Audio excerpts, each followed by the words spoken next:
this is Sanoop here. കുറച്ച് പേര് request ചെയ്തിരുന്ന റൈറ്റ്സ് ഇഷ്യൂവിനെ കുറിച്ചിട്ട് ഒരു വീഡിയോ ചെയ്യാനായിട്ട്. ഇപ്പോൾ നല്ലൊരു സമയമാണ്. റിലയൻസ് ഇൻഡസ്ട്രീസ് കഴിഞ്ഞ 30 കൊല്ലത്തില് ആദ്യമായിട്ട് ഷെയർസ് റൈറ്റ്സ് ഇഷ്യൂ കൊടുക്കുന്നുണ്ട് ഷെയർസിന്, എക്സിസ്റ്റിംഗ് ഷെയർ ഹോൾഡേഴ്സ്. അപ്പോൾ കുറെ പേർക്ക് ഡൗട്ട് ഉണ്ട്, എന്താണ് ഈ റൈറ്റ്സ് ഇഷ്യൂ? കുറെ പേര് ആദ്യമായിട്ടാണ് കേൾക്കുന്നത്. ഇത് നമുക്ക് ഷെയർ വില കുറച്ചിട്ടാണ് കിട്ടുന്നത്, അപ്പൊ എന്തെങ്കിലും ഗുണമുണ്ടോ? കമ്പനിക്ക് ഇത് ചെയ്തുകൊണ്ട് എന്താണ് ഗുണം? ഷെയർ വില കുറച്ചുകൊണ്ട് എന്താ ഗുണം? കമ്പനി എന്തിനാണ് ഇത് ചെയ്യുന്നത്? നമ്മൾ അപ്ലൈ ചെയ്താൽ കിട്ടോ? അപ്ലൈ ചെയ്യണോ? അങ്ങനെ കുറെ പേർക്ക് കുറെ ഡൗട്ട് ഉണ്ട്. അപ്പൊ അവർക്കായിട്ട് ചെയ്യുന്നൊരു വീഡിയോ ആണിത്. ഈ വീഡിയോയിലൂടെ ഞാൻ ഓൾമോസ്റ്റ് റൈറ്റ്സ് ഇഷ്യൂവിനെ കുറിച്ചും അതും റിലയൻസ് ഇൻഡസ്ട്രീസ് എന്ന് പറഞ്ഞ ഷെയർസിൽ എങ്ങനെയാണ് ബാധിക്കാൻ പോണെന്നുള്ള ഒരു ഓവറോൾ ഐഡിയ പറഞ്ഞുതരാം. അപ്പൊ ആദ്യമായിട്ട് എന്താണ് റൈറ്റ്സ് ഇഷ്യൂ എന്ന് പറയുന്നതിന് മുന്നേ, ഒരു കമ്പനിക്ക് പൈസ ആവശ്യമുണ്ടെങ്കിൽ യൂഷ്വലി ആ കമ്പനി IPO കൊടുക്കും. IPO എന്ന് പറഞ്ഞാൽ ആദ്യമായിട്ട് ഇൻവെസ്റ്റേഴ്സിനെ പൈസ വാങ്ങിച്ചിട്ട് കമ്പനിയുടെ ഓഹരി അവർക്ക് കൊടുക്കുന്നതിനാണ് IPO എന്ന് പറയുന്നത്. പിന്നീടും ഇവർക്ക് പൈസ റേസ് ചെയ്യുന്നുണ്ടെങ്കിൽ ചെറിയ എമൗണ്ട് ഒക്കെ ആണെങ്കിൽ അവർക്ക് ഡെറ്റ് എടുക്കാം, ബാങ്ക്സിൽ നിന്ന് ലോൺ എടുക്കാം, ഓക്കെ, അല്ലെങ്കിൽ QIP എന്ന് പറഞ്ഞിട്ടുള്ള ഒരു പ്രോസസ്സ്. പക്ഷെ ഇതിൽ കൂടുതൽ പൈസ വേണമെങ്കിൽ യൂഷ്വലി അത്യാവശ്യം പൈസ ഉള്ള കമ്പനി ആണെങ്കിൽ അവർ ജനറേറ്റ് ചെയ്ത പ്രോഫിറ്റിൽ നിന്ന് തന്നെ തിരിച്ച് കമ്പനിയിലേക്ക് എക്സ്പാൻഡ് ചെയ്യാനായിട്ടൊക്കെ ആയിട്ട് പൈസ തിരിച്ചിടും. ഇനി അതിൽ കൂടുതൽ പൈസ ആവശ്യമുണ്ടെങ്കിൽ കമ്പനി ഫോളോ ചെയ്യുന്ന ഒരു മെത്തേഡാണ് റൈറ്റ്സ് ഇഷ്യൂ കൊടുക്കുക എന്ന് പറയുന്നത്. റൈറ്റ്സ് ഷെയർസ് ഇൻവെസ്റ്റേഴ്സിന് കൊടുക്കുക. ഇതിനൊരു പ്രത്യേകതയുണ്ട്. സാധാരണ IPO ഒക്കെ ആണെങ്കിൽ ആർക്ക് വേണമെങ്കിലും അപ്ലൈ ചെയ്യാം. പക്ഷെ റൈറ്റ്സ് ഇഷ്യൂവിന് ഓൾറെഡി എക്സിസ്റ്റിംഗ് ആയിട്ടുള്ള ഇൻവെസ്റ്റേഴ്സ് മാത്രമാണ് അപ്ലൈ ചെയ്യാൻ പറ്റുള്ളൂ. ഇപ്പൊ റിലയൻസിന്റെ എക്സാമ്പിൾ തന്നെ എടുക്കുകയാണെങ്കിൽ റിലയൻസ് 53,125 crore rupees റേസ് ചെയ്യാൻ വേണ്ടിയിട്ടാണ് ഇപ്പോഴത്തെ റൈറ്റ്സ് ഇഷ്യൂ കൊടുക്കുന്നത്. എത്ര രൂപയ്ക്കാണ് കൊടുക്കുന്നത്? ഒരു ഷെയർ 1258 രൂപയ്ക്കാണ് കൊടുക്കുന്നത്. റിലയൻസ് ഇത് ഡിക്ലെയർ ചെയ്തപ്പോൾ ഷെയറിന്റെ പ്രൈസ് എന്ന് പറഞ്ഞാൽ 1455 രൂപ, ഏകദേശം അത്രയും രൂപയ്ക്കായിരുന്നു. അപ്പൊ 200 രൂപ കുറച്ചിട്ടാണ് റിലയൻസ് റൈറ്റ്സ് ഇഷ്യൂ കൊടുക്കുന്നത്. അപ്പോൾ ഒരു അട്രാക്റ്റീവ് ആയിട്ടുള്ള ഒരു കാര്യമാണ് ഇപ്പോഴുള്ള മാർക്കറ്റിനെയും കാട്ടി 200 രൂപ കുറച്ചിട്ട് കൊടുക്കാന്ന്. അപ്പൊ ഇപ്പൊ ഞാനൊരു ഇത് പറയുകയാണെങ്കിൽ എന്തിനാണ് ഓൾറെഡി ഉള്ള എക്സിസ്റ്റിംഗ് ഇൻവെസ്റ്റേഴ്സിന് റൈറ്റ്സ് ഇഷ്യൂ കൊടുക്കണേന്ന്, അത് അവർക്കുള്ളൊരു പ്രിവിലേജ് ആണ്. ഇസ്ലാമിക് ഫിനാൻസില് പ്രിയംഷൻ എന്ന് പറഞ്ഞിട്ടുള്ള ഒരു കാര്യമുണ്ട്. പ്രിയംഷൻ എന്ന് പറഞ്ഞാൽ എനിക്ക് ഇപ്പൊ ഒരു വസ്തു ഉണ്ട്, അല്ലെങ്കിൽ എനിക്കൊരു വീടുണ്ട്, ഓക്കെ, ഞാൻ ആ വീട് വിൽക്കാൻ ആഗ്രഹിക്കുന്നതാണ്, അല്ലെങ്കിൽ ആ വസ്തു വിൽക്കാൻ ആഗ്രഹിക്കുന്നതാണ്. അങ്ങനെ ഒരു ആഗ്രഹം വന്നാണ്, എനിക്ക് അത് വിൽക്കണം എന്നുള്ള ഒരു ഇത് വന്ന ആദ്യം ഞാൻ ആ വീട് വിൽക്കുന്ന കാര്യം അത് ഒരു ഓഫർ ചെയ്യേണ്ടത് എൻ്റെ അയൽവാസികളോടാണ്, ഓക്കെ, എൻ്റെ ചുറ്റും ഉള്ള അയൽവാസികളോടാണ്. അപ്പൊ അവര് എൻ്റെ അടുത്ത് താമസിക്കുന്നുണ്ട്, അവര് എൻ്റെ സ്ഥലം വേണമെന്നുള്ള ആൾക്കാരുണ്ടാവും. അവര് നോ പറഞ്ഞാൽ മാത്രമാണ് എനിക്ക് പുറത്തേക്ക് കൊടുക്കാൻ പറ്റുള്ളൂ. ഇത് കുറെ ആളുകൾ ഫോളോ ചെയ്യാറുണ്ട്, കുറെ ആളുകൾ ഫോളോ ചെയ്തിട്ട് അവരെടുത്തിട്ട് അത് അവർ മറിച്ചു കൊടുക്കാറുണ്ട്.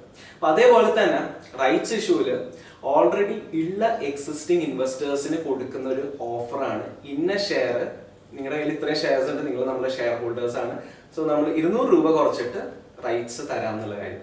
ഇപ്പൊ റിലയൻസിന്റെ കേസില് അവരുടെ റേഷ്യോ എന്ന് പറഞ്ഞാൽ 15:1 ആണ്. 15 ഷെയർ നമ്മൾ ഹോൾഡ് ചെയ്യുന്നുണ്ടെങ്കിൽ നമുക്ക് ഒരു റൈറ്റ് ഷെയർ 1257 രൂപയ്ക്ക് അപ്ലൈ ചെയ്യാൻ പറ്റും. 15 താഴെയുള്ളവർക്ക് പറ്റില്ല. 15ന്റെ മൾട്ടിപ്പിൾസ് 30 ഒക്കെ ഉള്ളവർക്ക് 2-3 അങ്ങനെ പ്രൊപ്പോർഷനേറ്റ് ആയിട്ട് നമുക്ക് അപ്ലൈ ചെയ്യാം. അപ്പോൾ എല്ലാവർക്കും ഉള്ളൊരു ഡൗട്ട്, ഈ റൈറ്റ്സ് ഇഷ്യൂ നല്ലതാണോ ചീത്തയാണോ? അപ്പൊ ഞാൻ പറഞ്ഞ പോലെ ഒരു കമ്പനി റൈറ്റ്സ് ഇഷ്യൂ കൊടുക്കുന്നത് ആ കമ്പനിക്ക് പൈസ റേസ് ചെയ്യാൻ വേണ്ടിയിട്ടാണ്, ഓക്കെ. ഈ പൈസ വെച്ചിട്ട് കമ്പനി എന്താണ് ചെയ്യുന്നത്? കമ്പനി എക്സ്പാൻഡ് ചെയ്തിട്ട് ബിസിനസ് നന്നാക്കാനാണോ പ്ലാൻ, അല്ലെങ്കിൽ അവർ വേറെ വല്ലതും കാര്യത്തിന് ഉപയോഗിച്ച് ശരിക്കുള്ള രീതിയിൽ ഉപയോഗിച്ചില്ലെങ്കിൽ റൈറ്റ്സ് ഇഷ്യൂ നല്ലതല്ല. പക്ഷെ അതേപോലെ തന്നെ നല്ലൊരു രീതിയിൽ ഉപയോഗിച്ച് കമ്പനി നല്ല പ്രോഫിറ്റിലേക്ക് തിരിച്ചു കൊണ്ടുവരികയാണെങ്കിൽ റൈറ്റ്സ് ഇഷ്യൂ നല്ലതാണ്. അപ്പൊ അതിനൊരു ആൻസർ കറക്റ്റ് നല്ലതാണ് ചീത്തയാണെന്നുള്ള ഒരു ആൻസർ ഇല്ല, രണ്ട് രീതിയിലും അത് പോവാം. രണ്ടാമത്തെ ക്വസ്റ്റ്യൻ എന്ന് പറഞ്ഞാൽ ഇതിൽ എങ്ങനെയാണ് പാർട്ടിസിപ്പേറ്റ് ചെയ്യേണ്ടതെന്നുള്ളത്. ഇപ്പൊ റിലയൻസിന്റെ ഷെയർസ് ഉള്ള ആളുകൾ അവർക്ക് 15 ഷെയർ ഉണ്ടെങ്കിൽ ഒരു റൈറ്റ്സ് ഇഷ്യൂ അപ്ലൈ ചെയ്യാനുള്ള എലിജിബിലിറ്റി ഉണ്ട്.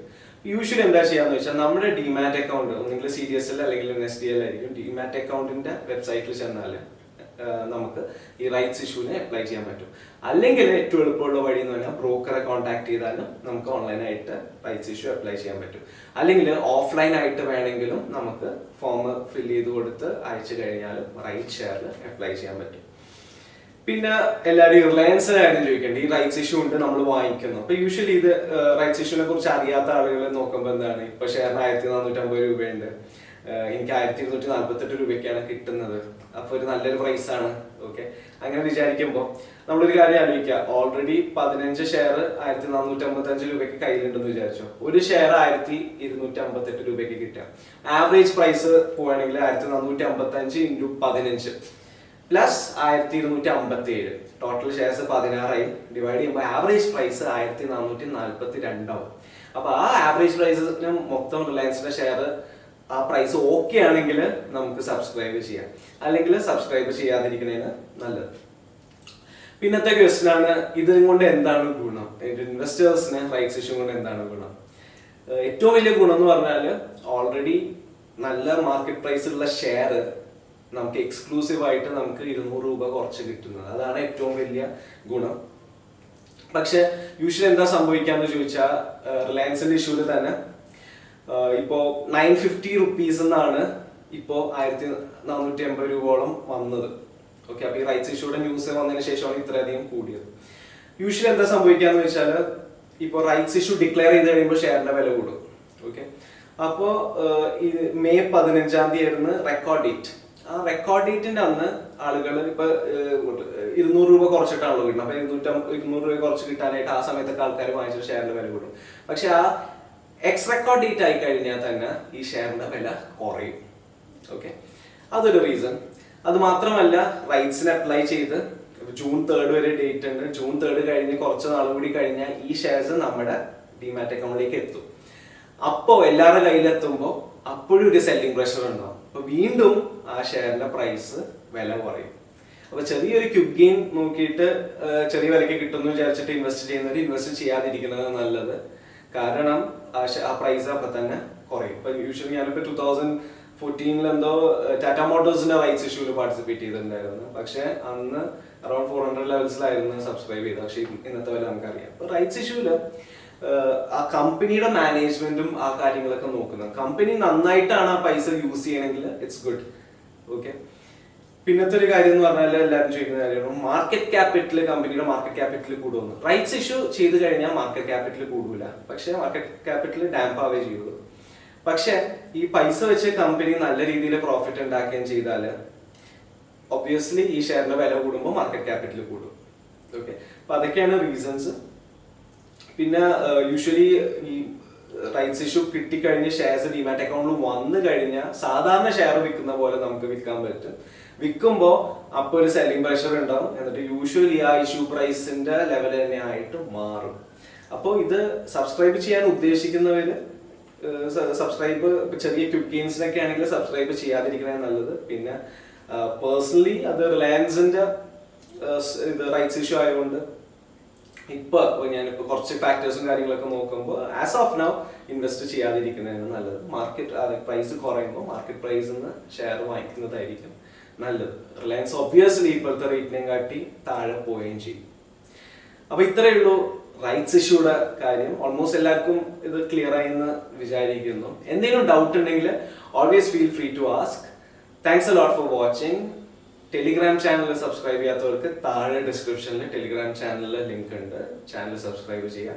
അത് മാത്രമല്ല ഈ യൂട്യൂബ് ചാനൽ സബ്സ്ക്രൈബ് ചെയ്യാത്തവർ യൂട്യൂബ് ചാനൽ സബ്സ്ക്രൈബ് ചെയ്യുക. Thank you.